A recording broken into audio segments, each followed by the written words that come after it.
and Robbo. It's the most talked about TV show that's not on TV. And I think you guys are amazing. With raw, honest opinions. This was not a mistake. This was a lie. Exclusive stories. Some industry insiders have been talking about this. Is that a Ben, Rob and Robbo exclusive? And plenty of famous faces. I'm not wasting these gold moments on 60 Minutes.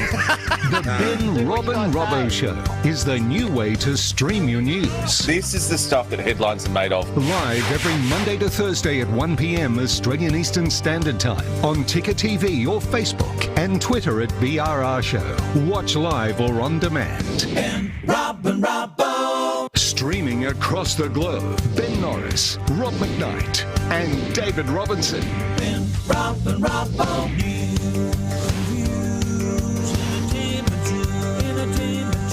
It's the Ben, Rob and Robbo. Ben, Rob and Robbo Show. Ben, Rob and Robbo Show. Welcome to the Ben, Rob and Robbo Show. Here's Rob McKnight. Hello and welcome to a very big edition of the Ben, Rob and Robbo Show. Some sad news over the weekend with the passing of Jeanne Little, and anyone my age will know who she is. And if you don't, you really need to get across this wonderful woman of Australian television. Well, you'll be able to do that today as the wonderful Carlotta joins us and Jeannie's daughter Katie Little come together in what will be an afternoon of shenanigans as they tell backstage secrets and stuff we haven't heard. Benjamin Norris and David Robinson are with me. Hello, boys. Hi. Hello, Robbie. How are David, you, mate? you've got a bit of a spring in your step. Yeah, I'm very excited. But look, I suffer withdrawals from you two. I do. And it's when I've had 3 days off you that I just want you both like with me and with me. So I'm very excited to be with you again. Well, we're excited to be with you as well, David. Why have I gone David today? I don't know, but I feel like I'm in trouble. Probably am, but we'll work that out later. You will be. Benjamin, how was your weekend? How is it being a free man in Melbourne again? Oh, I'll tell you what, we're definitely making the most of it. I actually went out yesterday with my brother and my two sisters, and we went down to Chapel Street and had a drink just as a family. And it's just so amazing. And you can see that I look a little bit fresher, and that's because it's obviously had an impact on me, as well as also having my hair cut and having my eyebrows done and also having a spray tan. Your eyebrows done? Yeah, that's what I was thinking. Yeah, I've had in the a full middle or makeover. shaped? Look, like Millhouse, they've just really separated the two of them, so now they look like quotation marks. You've lost the Sam Dastiari Memorial Monobrow. All right. Yeah, I have. A lot. Oh, well, as I said, it's going to be a big show, and there's been a lot happening because it has been a big week in US politics, with Joe Biden set to become the 46th president of the United States. Although Donald Trump is refusing to accept the result with legal challenges pending, the majority of Americans are preparing for life under President Biden and Vice President Harris. Pennsylvania was the state which pushed Biden over the line. Although Trump started out in front, postal votes favour the Democrat nominee, who at this stage has a lead of over 43,000 votes, with 99% counted. Yesterday, President-elect Joe Biden addressed the nation. The people of this nation have spoken. They've delivered us a clear victory, a convincing victory, a victory for we the people. We've won with the most votes ever cast on a presidential ticket in the history of the nation. 74 million.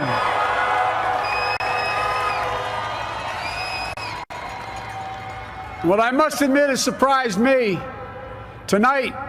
We're seeing all over this nation, all cities and all parts of the country, indeed across the world, an outpouring of joy, of hope, renewed faith in tomorrow, bring a better day. And I'm humbled by the trust and confidence you've placed in me.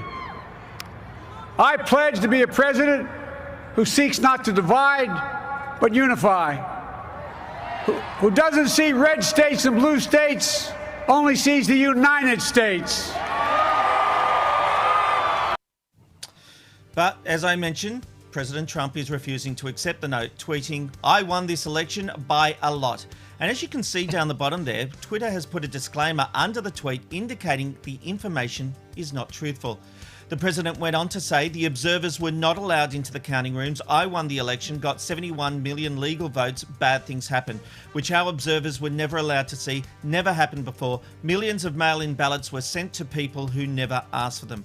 Look, it's worth noting at this stage that Biden has received over 75 million votes, the most for any presidential candidate ever. Although many high-profile Republicans have acknowledged Biden's win, Trump sent out his attack dog, Rudy Giuliani, to front the media who claimed Republican observers were not allowed in to watch the count. That's despite organisations like Sky News reporting they spoke with Republican observers during the count.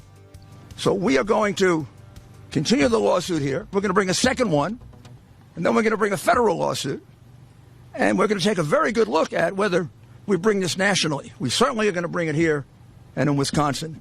Quite possibly, we'll do a national lawsuit and really expose the corruption of the Democrat Party. But this is beyond anything I've ever seen before. This comes when you think you have so much power and you own the media that you can do anything you want. Well, sorry. We're going to fight for the people. We're going to vindicate their right.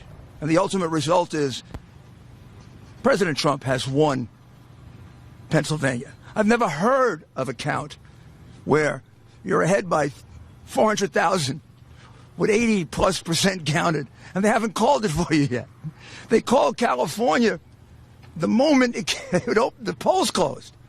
How many votes do you have to be ahead to win, for a Republican to win here? How many votes do we have to be ahead? 400,000 is not enough? With 80+% counted, I think there's only 14% of the vote to go. Do you think we're stupid? You think we're fools? You know something? The Democrats do think you're stupid, and they do think you're fools, and that's why you get called deplorable and chumps. It's over. We're going to stick with this. We're going to win this election. We've actually won it. Just a matter of counting the votes fairly.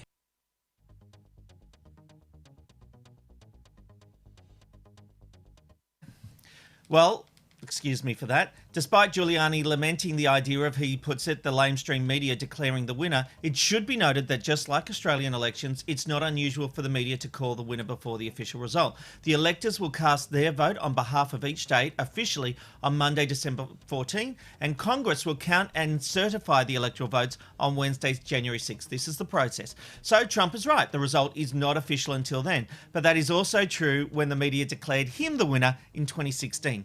As many commentators in the US have been pointing out, the math doesn't lie. We need to get a couple of things straight here, Robbo.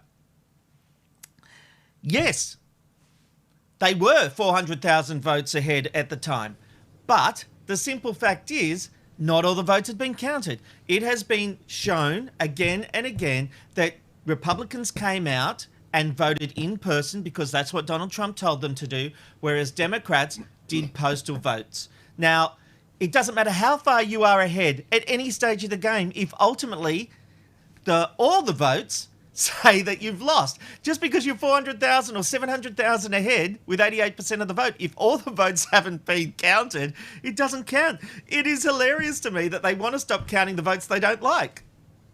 Oh, of course, Rob. It's the most funniest thing we've ever seen in an election ever. We always knew this was going to happen, though, right? Because Donald Trump had been laying these foundations and sowing these seeds since I think about July.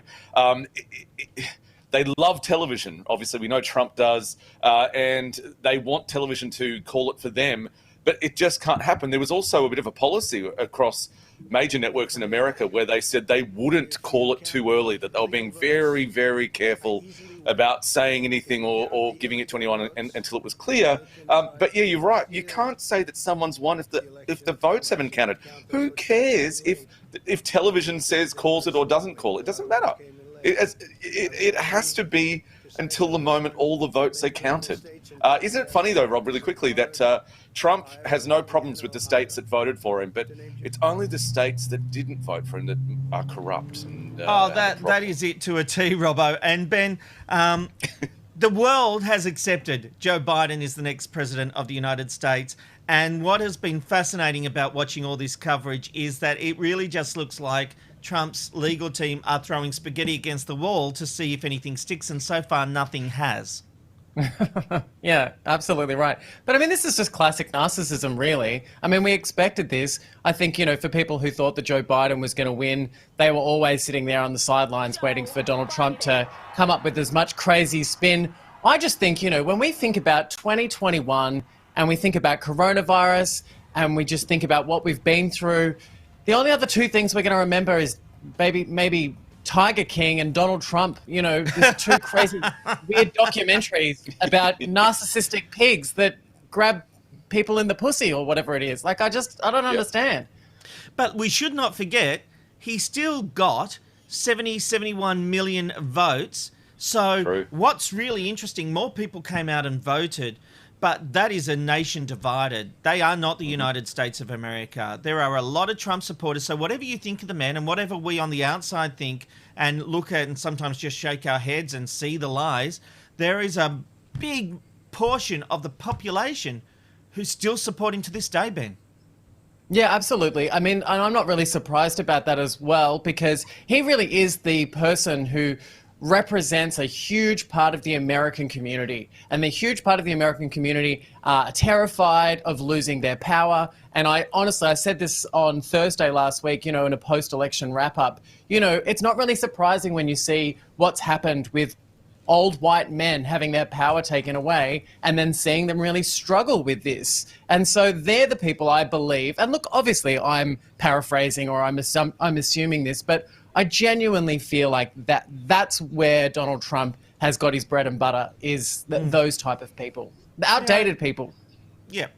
Well, look, it's another day, another thing like Mark Latham is outraged about. The One Nation MP was contacted by a parent at a school where students were given heterophobic questionnaires. The questionnaire started with most LGBT people are put into situations where they have to defend their sexuality. To help non-LGBTQI people understand how it feels to be placed in such a situation, the following questionnaire was devised. It included questionnaires such as, what do you think caused your heterosexuality? And when and how did you decide you were heterosexual?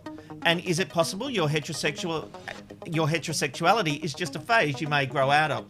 The Education Minister, Sarah Mitchell, has asked the school to review the learning materials, questioning how the quiz was suitable or relevant for Year 8 students. Ben, how is this not relevant for Year 8 students? All they are doing here is literally turning the tables on the same questions gay people are asked when they come out. Yeah, I know. I think it's really strange and sometimes a little uncomfortable, and that's what Mark Latham plays into, is that fear-mongering when it comes to parents about their children who may be worried about their kids' sexuality. Not because they're worried their kids would be gay, just that sometimes parents are a little bit scared for their children.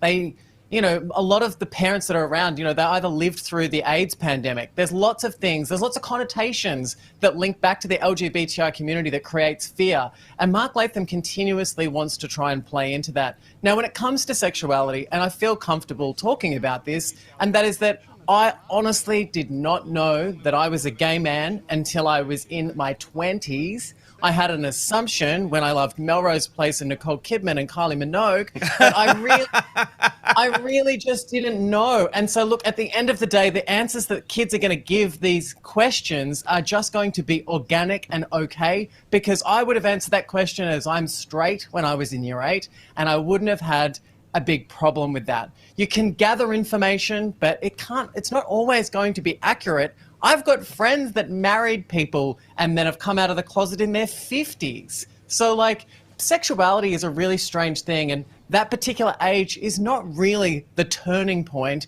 as to when you would know, if that makes sense. But I think it just creates that kind of conversation, though, because the amount of times that people have said, when did you know you're gay, like you said, Ben, and you go, well, when do you know you were straight? It's the one question that stops them in their tracks. And I think this is a good thing to have asked to young people, old people, whatever, because it really just stops them like that and goes, oh, that's right, that's the same for me. So I think it's important to have that conversation. I think it's also interesting to note that this was based on something from 1972, which to me seems very progressive for that time, and the fact that they brought it back into 2020 is really important. I love this question. As soon as I saw this article, I thought it was fantastic. It is just a brilliant question to ask, because if you're going to tease someone in the schoolyard, if you're going to tease someone in the office place, if you're going to tease someone who's a neighbour, if you're going to do any of that kind of thing, and you're going to say, well, when did you decide, or why did you decide, or what are you going to grow out of it? All of the same questions back to you, and they go, well, no, I was born straight, so yeah, I know, so was I. I was born gay. So I think this is a great question. I'm really impressed with this, and like you said, Ben, I agree with you as well. This idea of fear mongering and everything, like, get over yourselves, and that portion, I believe, of the electorate will only get smaller as more people just, get an idea and realise that it's not going to affect anyone if someone's gay. It's not a bad thing. Move on with your life. There are plenty of other actual things to worry about than if someone is gay in your family or at your school or at your clubhouse or whatever. Get over it. And also the generation of children that, are behind us. The interesting thing about that is they don't have a lot of the same fear. They haven't lived through the same things. Like, I sometimes say to younger LGBTI people, do you know what your elder LGBTI people went through to afford you this amazing opportunity? And yes, it is an amazing opportunity, and lives were lost, protests were had, and it was a real struggle. But for a lot of young people, they just don't have the same, fear inside of them. They don't see it as a huge problem. Yeah, absolutely. Yeah. Couldn't agree more. Well, whether the Sydney New Year's Eve fireworks, should be held this year has been a hotly contested topic, but it seems they will, with COVID-safe precautions in place and a special treat for our frontline workers. Special viewing spots in key areas of Sydney Harbour will be reserved for frontline COVID workers and firefighters, as Premier Gladys Berejiklian says it's an opportunity to thank the people across New South Wales who have stepped up during this difficult time. Oh, boys, I'm really interested in your take on this. Should there be an exclusion based on what you've done? Is this a good reward for the frontline workers?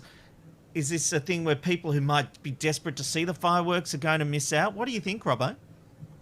I think this is fantastic. I think if there was really one event that brings us all together, apart from Australia Day, but I think because that's obviously got a lot of issues surrounding it. But for New Year's Eve, it is the one event that I think really brings everyone together. It doesn't matter who you are, what you are, we come together and we feel like we're part of a massive event that we can all share in. Well, this is a great idea. These people have been on the front line. They've had the stresses of, maybe not having all of the PPE that they needed, or, watching loved ones die, or, seeing friends get sick. Absolutely. This is a fantastic idea. And what a wonderful way of saying thank you. I see no problem with this at all. Okay, Ben, what do you think? I'm so sorry. I'm having difficulty with my audio today. It keeps dropping completely out. So I didn't hear what you just said then. But you looked lovely while you asked the question. He basically said that it's a good thing for the workers. Look, I don't know. I think it's good. It's this exclusion thing, Robbo, that I have concerns with. But they're being rewarded. So if someone does something in an office place, if one of your girls does a really good job, they get rewarded. Right, so not everyone can be rewarded. In my house, if one gets rewarded, they all want to be rewarded, Robbo. This is what I'm talking about. It goes cray-cray. That's just not right, though, because you get awarded or rewarded if you do something, better than anyone else. What about other people category. who've done good works for the community, people that aren't frontline workers? But this is easy to identify. And if you think about it, yes, a lot of people have done fantastic work in the community. But, our nurses, our doctors, our firemen, our ambulance people, our, fire women, all of these people are at the forefront. So, yes, someone might do Meals on Wheels and things like that, which is an incredibly important part of the community. But you draw a line here and you go, well, it's the nurses who, have to administer the medication. It's the nurses or the orderlies at the hospital who have to walk into a room and put that person in a body bag, or it's someone else who... Yeah, look, fair call. Fair call. And I don't like it. You've convinced me. There you go. And I don't... Ring the bell. Robbo's won. Look, it's been a huge... It feels uncomfortable. It's been a huge story in the media, but Britney's conservatorship, I still can't say that word, is back in the headlines after a family claim. Ben, what's going on in our first hit of entertainment for the day? Yeah, well, this has been a huge story, and the conservatorship has been debated back and forward again and again when it comes to Britney Spears' family. But Jamie Spears, who is Britney's father, he's come out now saying that is going to be a bit of a problem if they take this conservatorship off him, because he's been in charge of it for the last 12 years, and he believes he's done a pretty good job. Jamie has filed a new court document, and this conservatorship case is actually heating up, because at the end of the day, what Britney Spears has been able to afford is a continuous career, and her money has been protected. So look, there's a lot of people out there discussing this conservatorship, but I really want to ask this question to you guys. We're playing the biggest game of Guess Who when it comes to Britney Spears, because we don't know the facts, but I need to ask you guys, is it any of our business? Like, is it the media's business to be discussing this conservatorship on a daily basis? Look, she's famous and it's newsworthy, that is for sure. But the fact is there is a much bigger issue here, and the lady obviously has some problems. And the fact is a judge is agreeing I don't think this is a money grab by her father. By all reports, he seems to be doing the right thing by her. But, she's maybe just not in the right state to be able to manage herself.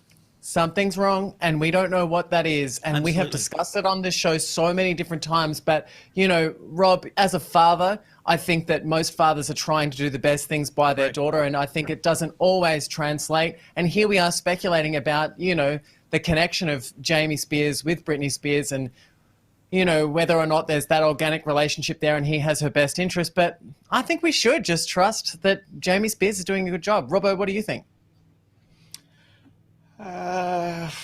There's just a lot of kind of evidence in the past of parents not really having the best interests of their millionaire kids. The best example that I can think off the top of my head is Macaulay Culkin's parents. They certainly never have the best interests of him at heart, and that's been proven time and time again. So I think it's shady territory. The other good thing is I think the media should be looking into it, because it kind of keeps the spotlight on it, as opposed to, a heiress who is going to, or has inherited a lot of money but isn't a public figure, and maybe they're going to be abused or whatever, the money's being abused. I think it's good that we keep following it. Absolutely. Well, Ben, thank you very much. We'll have more soon. I can't hear audio.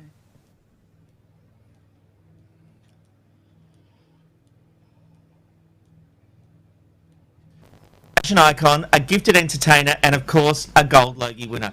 So today we want to celebrate all that is and was Jeanne Little, and we've got some very special guests to help us. Please welcome to the show Jeanne's daughter Katie and our very dear Carlotta. Hello everyone. Katie and Carlotta, thank you for being with us. Katie, first of all, on behalf of the show, I really have to tell you how sorry we are for this massive loss, and we're grateful that you can celebrate your mum on this show today. And look, we are going to celebrate your mum. But before we do that, just tell me, was what happened on the weekend with her passing a bit of relief? She's been suffering from this for a long time. It's sad, of course, but do you have some form of relief? It's not sad. It's not. I just think, God, what a relief, poor mum's been living with Alzheimer's for over 10 years, and so, I'm still in shock, to be honest, because you kind of think in your head this is going to go on forever and ever, and I was not expecting the phone call. It really, really took me by surprise. But now I'm kind of getting my head around. I'm thinking, this is like celebrating mum's life. Finally, we can stop, going through this horrible decade of depression and actually, think, mum's not fading like a star. She's going out like a supernova. So, crack open the best champagne and celebrate her. Well, I love that. I love that, Jeannie. Sorry, Katie. Oh my gosh, do you get that all the time? All the time. Well, you are so much like your mum, but I know you're saying it's a relief and everything like that. But when the diagnosis first happened and you were dealing with that, God, that must have been hard. It has been a journey, as they say, and it does put it in perspective. When I look at my daughter and I think, gosh, mum was diagnosed when Charlotte was sort of only about 2 years old, and now she's 13, a teenager. She's like taller than me. So that kind of puts it in perspective, the time frame. So, Katie, when did you first notice that something wasn't quite right with your mum? I think that's the hardest bit is that, after Mum got diagnosed, and I didn't have any personal experience with Alzheimer's, so I had no idea what we were in for. And I think because of Mum's, ditzy, fun kind of habits of, calling everyone darling, all the time and stuff like that, she'd come over to sort of help me because I was sort of, holding a baby and pulling my hair out, well, with a toddler as well. No idea what I was doing and saying, here, put a nappy, on the baby. And she'd come back and say, oh, is this how you do it? And the nappy would be on backwards and I'd be just thinking, oh, for heaven's sakes, I haven't slept in, 2.5 years. How can you not know how to put on a nappy? So, but I didn't realise that there were some serious things going wrong at that point at all. And the symptoms were so masked. Mum was still doing Beauty and the Beast at that point too. And, there was a few odd things and also performing live as well with her cabaret show. So after, it all just came to a terrible, it just really ripped our whole family apart. It wasn't just dealing with the grief of losing Mum, it was this enormous sense of guilt that I hadn't been patient with her, that I hadn't noticed any of these signs or anything, and that seems to be a really common thing that a lot of people who are going through this with their own families, it's just the most heart-wrenching illness. It really is. Katie, I just want to say I wish that you could see my Facebook over the last 2 days because I cannot get over the LGBTI community support of your mother. I can't even begin to tell you. I saw more about your mum than I did about the election, and that just goes to show you the amazing impact that she's had on the LGBTI community's life. Was it fantastic to have these parents? I mean, your dad and your mother, how long were they together for?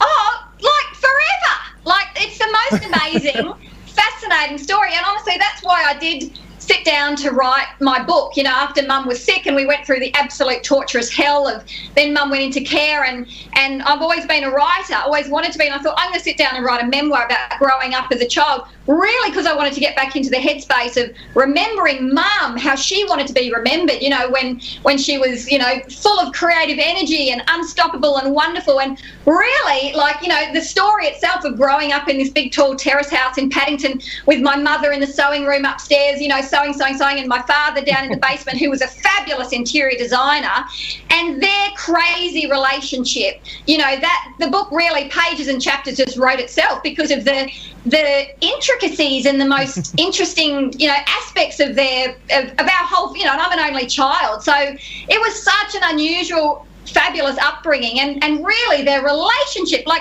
Dad only died a bit over a year ago, and even after that, I thought, gosh, I know everything, and then stumbled across a bag full of letters and went, boom, mind blown again. More stuff, I sort of was saying a joke when I was doing stand-up comedy, saying, when I was researching the book, I expected to find a few, skeletons in the family closet. I just didn't expect to find my father in there with them. So, I'm 46, and I'm still, keep getting my mind blown, going, wow, my parents are really interesting, and I love that. Fantastic. Yeah. They are, and we're going to bring Carlotta in a second, but I wanted to ask you on your dad, how did he take the news of your mum's diagnosis, and how did he deal with that before his death? Wow, well, my parents were both such fascinating, interesting people, and both really strong in their own way, and Mum always held her own. And I think, when the Alzheimer's took hold, Mum became sort of weaker and more dependent on my father.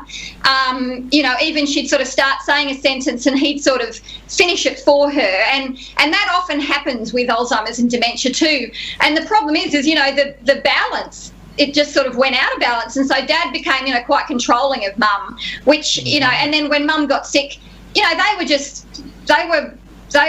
each other's soulmates. So, how do you go on after that? So really, I kind of felt like it was my duty once I thought, Mum's okay.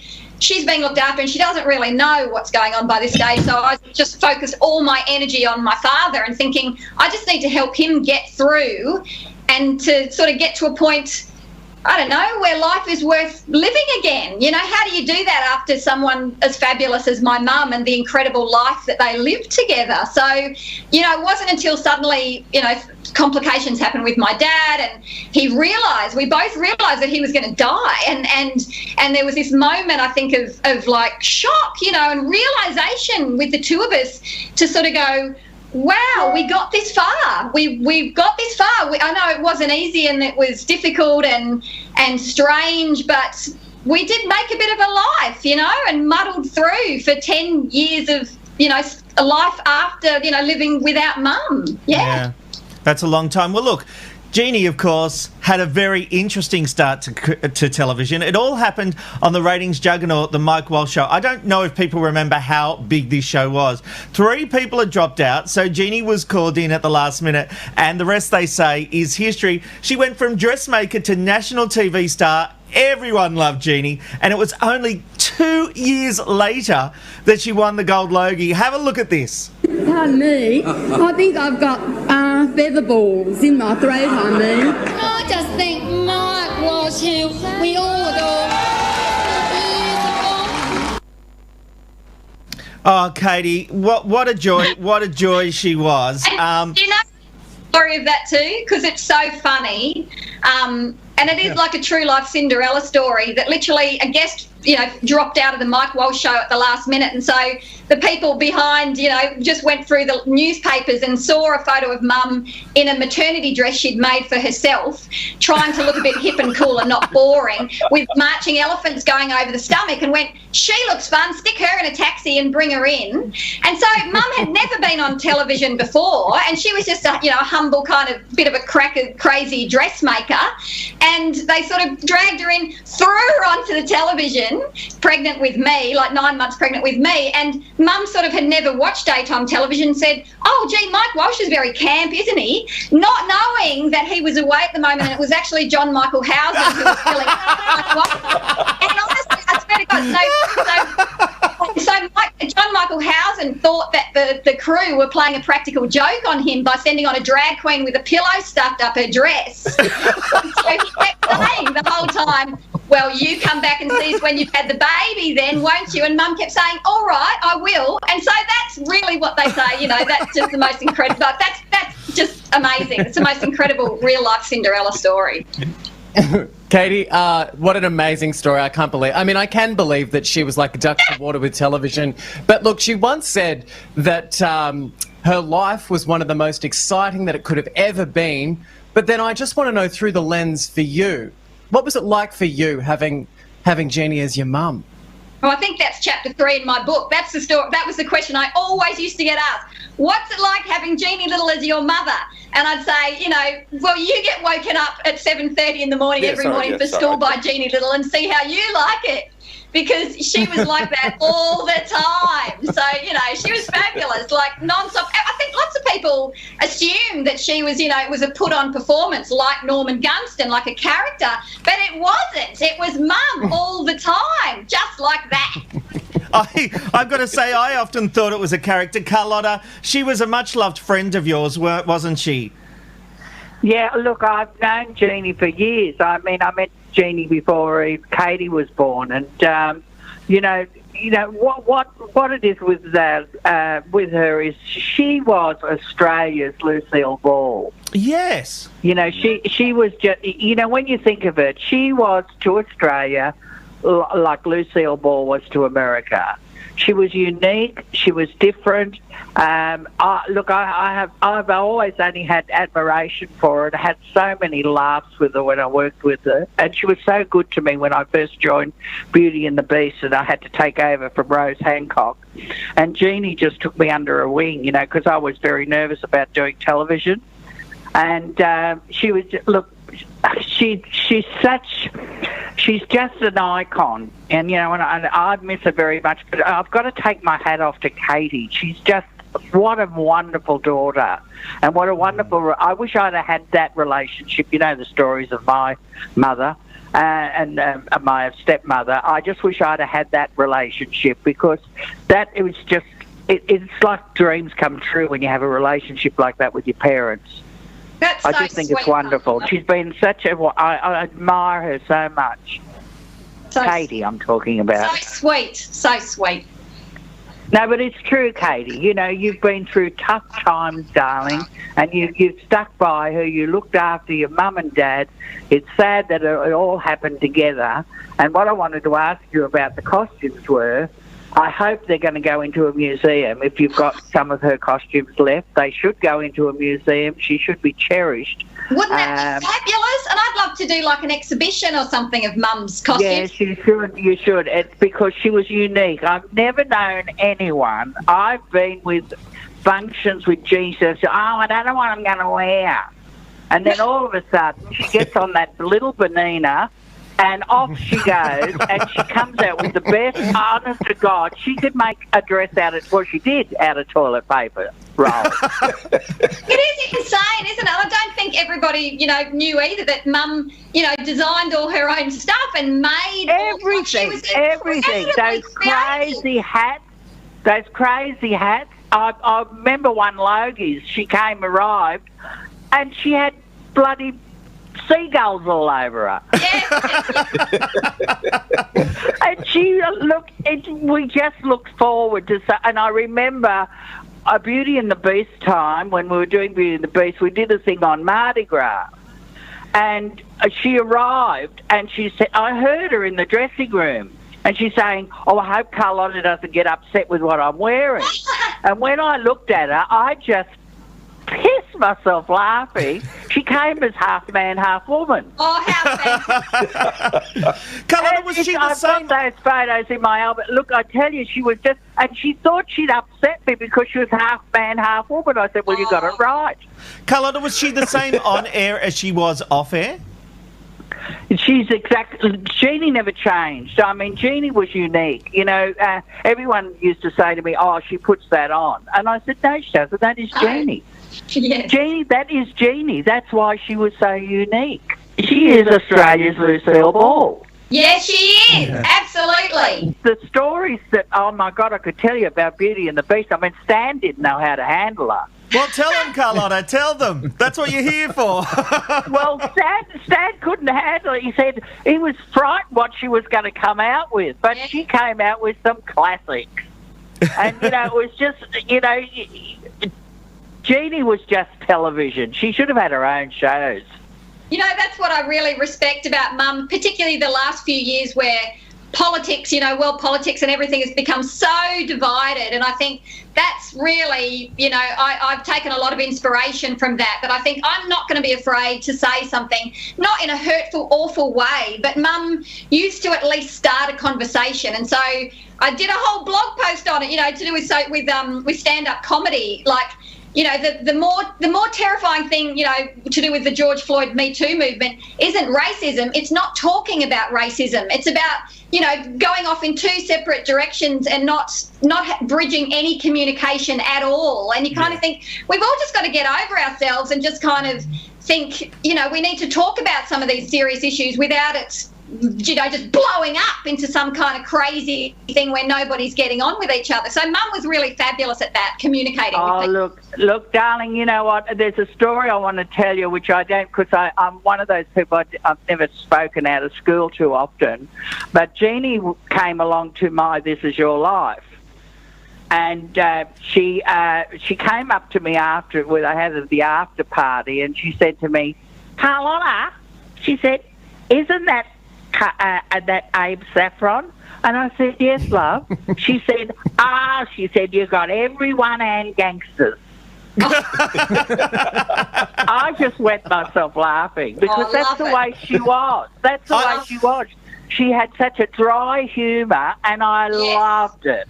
Yes. Carlotta, I just love the fact your Jeanne Little impersonation is the same as my impersonation of you. Dal, what you doing?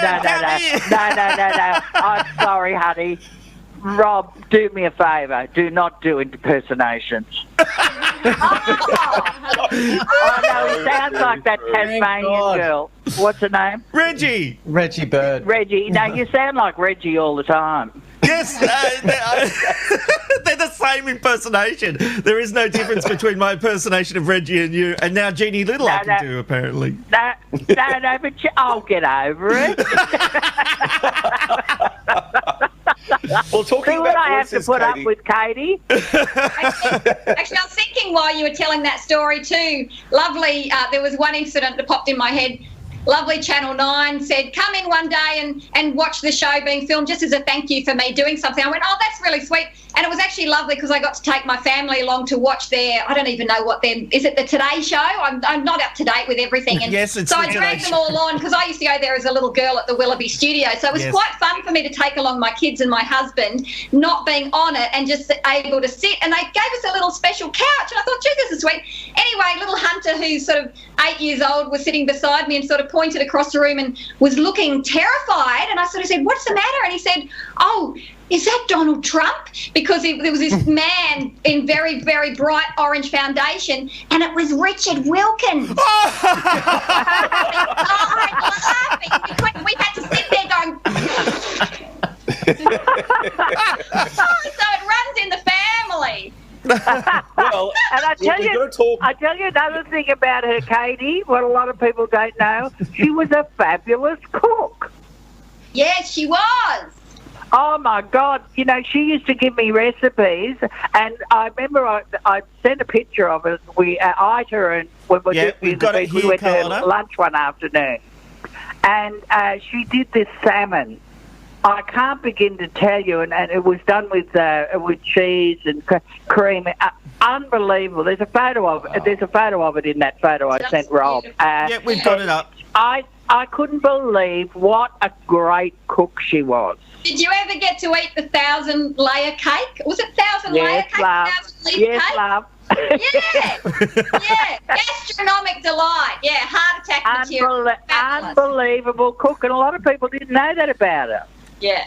Actually, Mum and Dad used to put on the most incredible dinner parties, you know, and they'd prepare to do it for sort of several days coming. You know, Dad being the interior decorator would have sort of the table spread out, you know, like this incredible sort of Botticelli sort of painting or something, you know, with flowers and this and ornate sort of silverware and plates and, you know, incense and candles and music. And then in the kitchen, you know, ramping up, it would be like sort of, you know, a French galley style. We're sort of saying, Jeanne, I haven't finished with that. What have you done? Give me that. And Mum saying, you know, putting stuff in the pot, trying to get ahead of the washing up, sort of, you know, washing up. And Dad be going, what have you done? I haven't finished with that. And Dad, you know, Mum would be saying, oh, all right, you know, I'm just trying to finish it, get out and all this stuff. So it was these are the memories I have of my childhood. It was crazy. And me being a child too, this is so funny as well. You know, being born in 74, so, you know, that's sort of late 70s, early 80s. You know, if they were cooking something fabulous that required poppadoms, I'd be there in flannelette pyjamas, you know, frying the poppadoms in hot oil. So it's a miracle that I didn't die several times over. Listen, I want to know, Katie, who eventually cleaned up that sewing room of hers? Oh, my God. That was like a tornado in it. Yeah, and that's sort of like, I just sort of feel like the last... But I loved it. I loved it because, I'd go out with her occasionally, you know, a function or something or anything, and all of a sudden she'd see something in the on the table that was left over. Yeah. And I said, what are you putting that in your bag for? I can use it. She said, that'd make a brilliant hat. Yeah. Actually, anyone who's read my book too, there's a whole chapter dedicated to our cleaning lady, Mrs. Cairo, who only lived for a couple of months. And so if you even mention that name to anyone, they'll fall over laughing and go, Absolutely. Alrighty, so they've got to, I don't know who, you could play her actually. They've got to make a movie of her next. Yeah, I'm writing the bloody screenplay. Sorry for swearing, honestly, but I kind of think, gosh, I just have to get on and do it now. There's no more time to waste. I was thinking, well, we better enroll you into acting school. A fabulous kind of Hollywood-style movie. I'm like, I've been re-watching all the fantastic old John Waters movies going, no, actually, I want it to be ultra low budget. Yes. Yes, absolutely. Robbo. Well, obviously, a big part of it will be the voice. Now, the voice of Jeanne Little is obviously legendary. And as we've said, she appeared so many times in the Mike Walsh Show. And for some reason, they decided to bring Jeannie in to explain some really expensive software that Channel 9 had just bought. And it was hilarious. Have a look at this. And truly and honestly, darling, I do know all about it. Okay. First of all, darling, Telepol is a computer. If anyone saw 2001, you know what I'm talking about. And, darling, for the people who didn't see it, yes, all you do, darling, is you ask the question and you want to sort of give your opinion on it. So you just dial this number and everything. Someone's holding up all the instructions to me, but I'd rather tell them, darling. You just dial this number and a voice says, now, darling, oh, it doesn't say darling, it says just say yes if you mean yes after a space of time and everything like that. And then if you say no, no, darling, and then it says if you're voting no, after I say no. But darling, if people phone up and the voice says, are you voting yes? And you say, no, I'm not, you will have voted yes. Won't you? We'll ask a member of the audience to just recap on what Jeannie said. The lady, fall from the end there in the floral dress. Madam, I saw you paying enormous attention. Just explain it to us, as you understand it. She says no, so... If you say no, she's feeling my line. No, it means yes. If you say no, it means yes. That's bad, isn't Well, what if you wanted to vote yes? How would you vote? I'd say no. and look, I love seeing all the old footage of of Mum and Mike, and then all the fabulous sort of live audience too. And I couldn't hear the audio in that clip, and I think that's the only time I've ever seen my mother on mute. So that. We haven't routed our audio properly. Sorry, Katie, but she was very cheeky. I've got another clip, and these are all courtesy of the National Film and Sound Archive, which your mum made such an impact. They've got a whole page dedicated to her. Yeah. Let's have a look at this next clip. The tower is spectacular, isn't it? Darling, this is the biggest erection in Australia. Now, that might sound like something that you wouldn't even blink at today, but back then that was a very rude joke. Outrageous! Yeah. I still think of that every time I see Centre Point Tower too. Like that line pops in my head. Probably not called Centre Point anymore. It's probably been sold off to the highest bidder, but I still think of it as Centre Point. I think people of our generation all do. You know, like I think it's AMP Tower or something now, but it'll always be Centre Point Tower to me. Me too.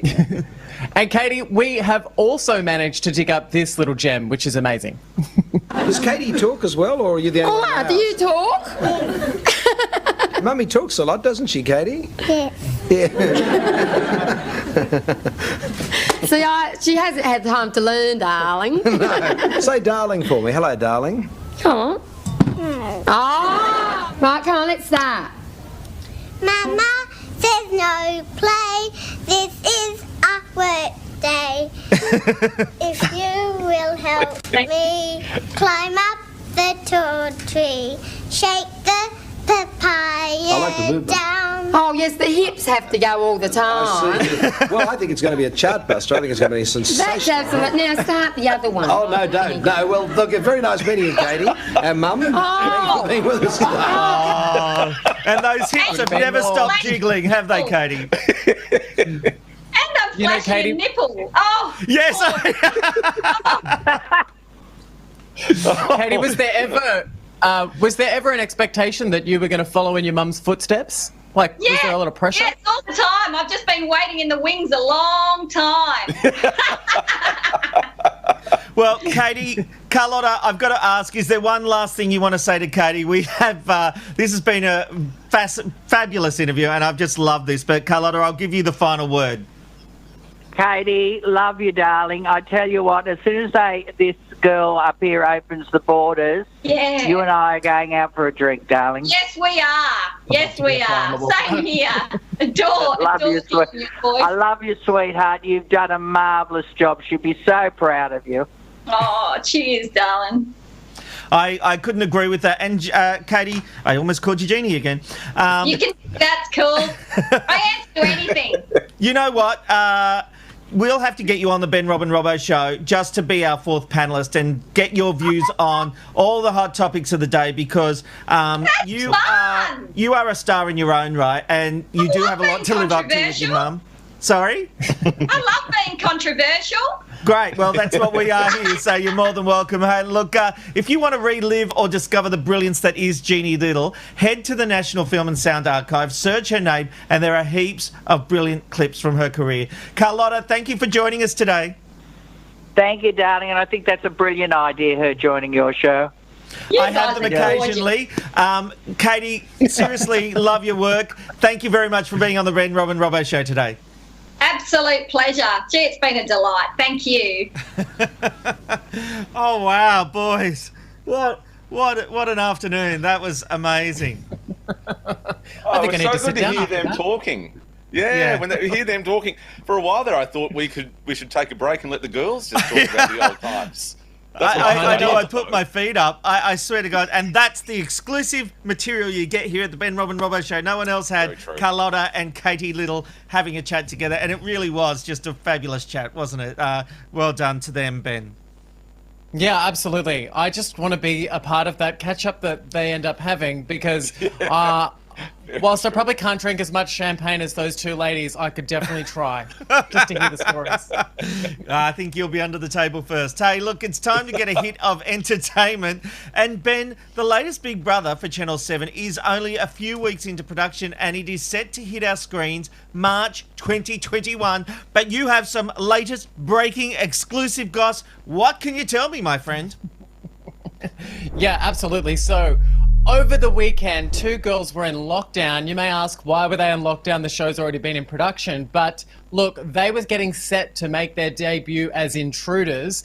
Now, these two girls who are known for their TikToks are actually sisters and they're twins. And it's believed that they're going to go into the game show and play as one. Now, we do have some footage. So as you can see, Rob, we've got the sisters here. They're identical. They look like a lot of fun. I'm ready to play. I'm excited. Big Brother. What do you think? We can't hear Rob. So Ben, they were actually announced. Channel 7 have released that promo, have they? No, they have not. It looked like the real promo. So did I. Wow, the enemy. Guys. You fooled me. You fooled me. I know. This is how good I am on Final Cut Pro. I've just made up a little promo. You know, I feel nervous about talking about this. I did reach out to someone who's working on the show to say, is it okay if we can talk about these intruders? I didn't hear back. And there are a lot of people already talking about these two girls. Never ask permission, Ben. You don't ask permission. Oh, really? You just do it. You're an independent journalist.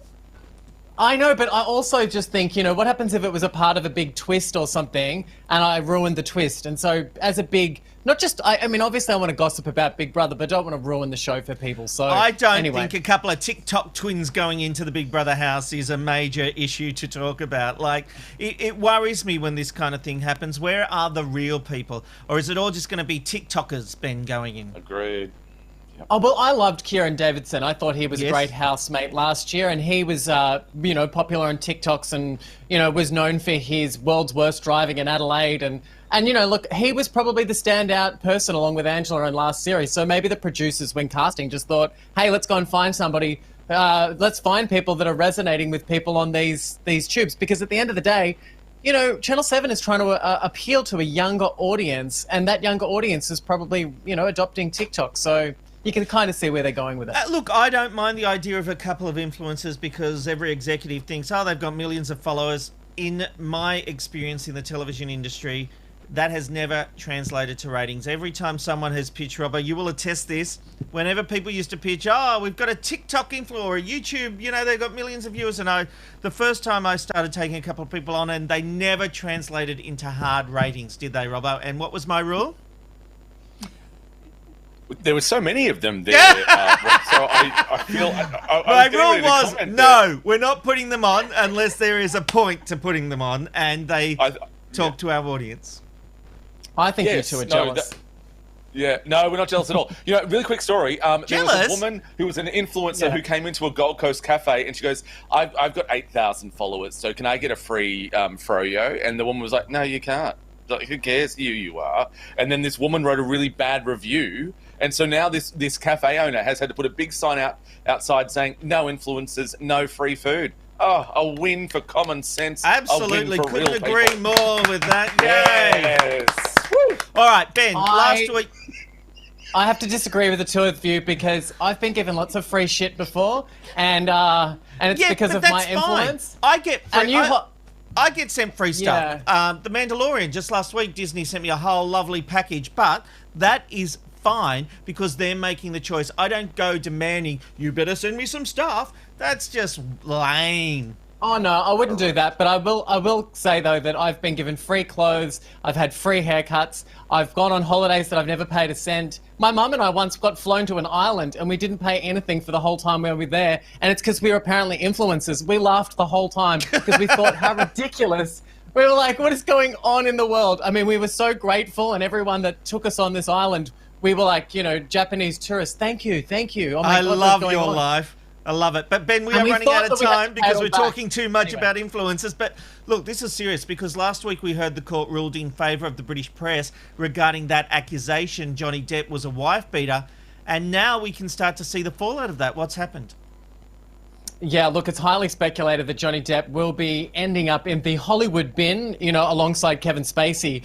This is the first step in that sort of direction. The role that he played in the last Fantastic Beasts film, you know, he was getting set to reprise that role, but after being slapped with this wife-beater name, well, it's kind of bad because he's been asked by Warner Brothers to step down from that role. So he's actually resigned and will not be seen, and that role, which will be still in that Harry Potter prequel, will be played by somebody else as Warner Brothers is recasting it. So Johnny Depp, I don't think we're going to see him for a very long time.